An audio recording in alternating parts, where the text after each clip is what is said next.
our weighted needs. Our weighted needs included all of the specific, less specific, more. Our weighted needs considered the specific customer needs that many people want. So we would combine them into topics. We would combine our customer needs into topics and then compare and contrast them with other topics to see what is of most importance. We combined them into different groups using what we called a mind map, method of organization and brainstorming. Our top right bunch was squeeze to charge. We labeled it as squeeze to charge because it was different ideas on how we could have it as a physical charging rather than only relying on batteries. This specific group had 11 ideas for improvements. The left side was picking up the flashlight, which had 14 ideas for improvements and focused on hands-free movement and ease of use / travel. At the bottom was shining the light, 11 ideas for improvements, which included everything ranging from brightness, range, radius, everything more specific to the actual build and productivity of our flashlight. Our C sketches.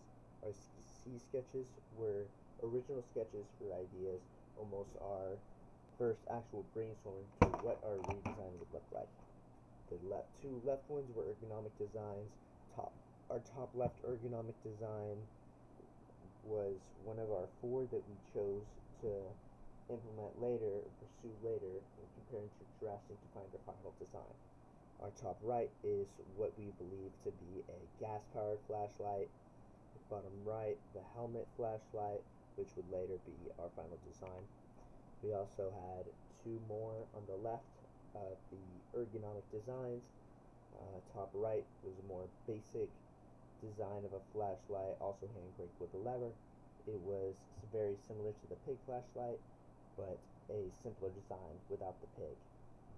On bottom right, we called it the Walkman because it was very similar to the design of a Walkman, but it had other components that made it a flashlight. Obviously, it wasn't a Walkman, it didn't play music, but it produced light.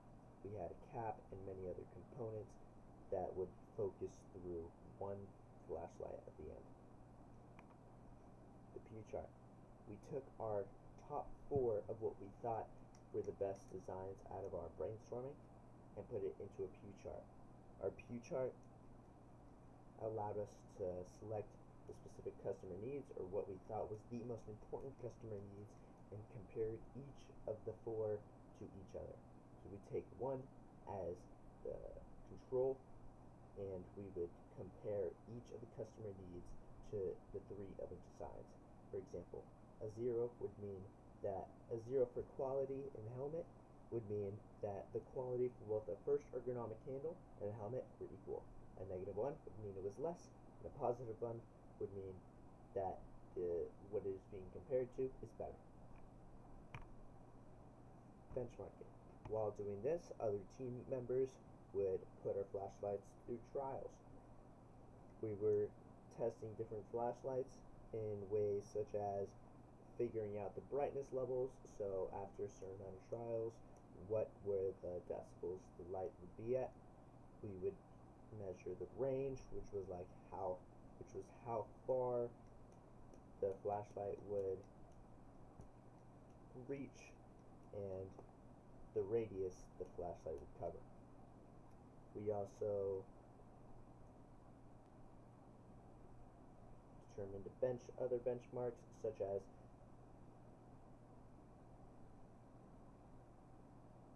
customer enjoyment, specifically for different age ranges, and which age range would we focus on the most.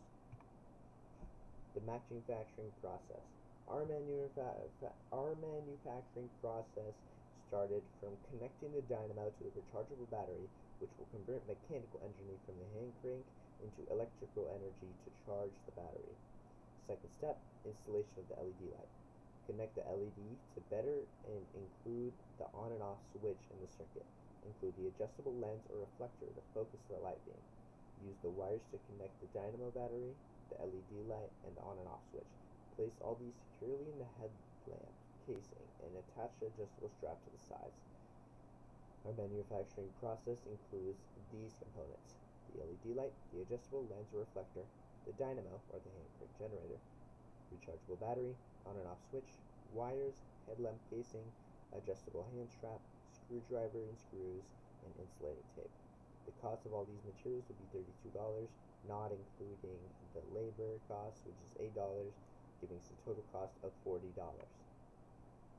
These, just like the pig, we disassembled our flashlight, focusing on each of the components. For the inside, we have padding allowing for a more comfortable use for our user. The crank mechanism, which is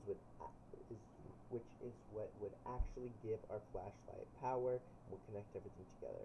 We had a ratchet gear connected to a magnet and a spool, all on a pin with a stopper on the top, keeping it in place. We had a pinion gear that also was flush to the ratchet gear, and the vertical perpendicular pinion gear that was directly connected with a nut and bolt to the hand crank.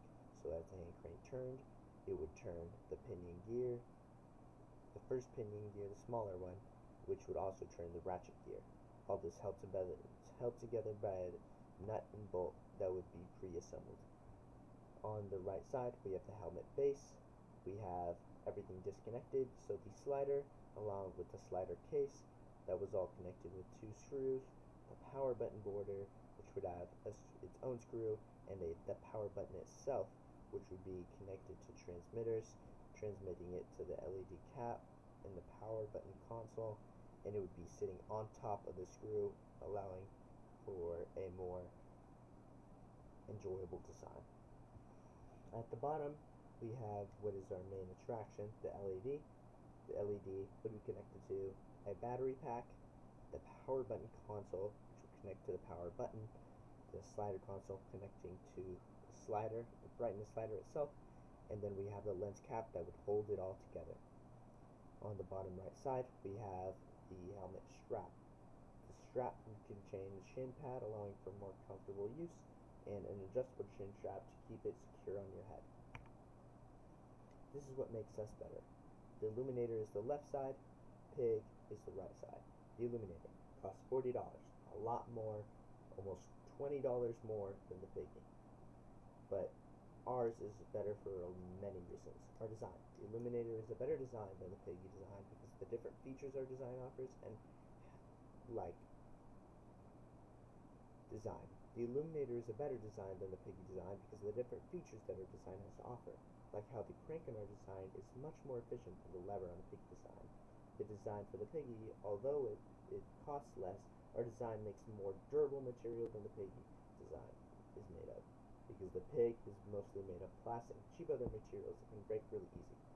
The convenience for the illuminator is also way easier. We have a much easier way to transport, which is our hands-free transportation, because it sits on your head. As the piggy, you would have to hold it in your pocket, which could take space compared to anything more valuable. Longevity. The material for our illuminator was made to be able to hold up in harsh situations and withstand many things, including water. The convenience for the pig is obviously very inconvenient, because it could take up other things that are more of a necessity, and it would just be clunky to hold in your pockets. Longevity. After using the piggy for a while, it tends to break, or if you squeeze it too hard, or if you squeeze it too many times, it breaks quite often. Even after a full day's of use, compared to ours, it would break either the outside or the components in the inside from overuse. Other reasons. Our design would be pretty high in the market because of the high demand for it in the working class, like miners, cave explorers, or people working in oil fields at night. It also appeals to outdoor workers and people who need to move around in dark spaces but need their hands free. That is a crucial feature that we offer that most don't. Thank you so much.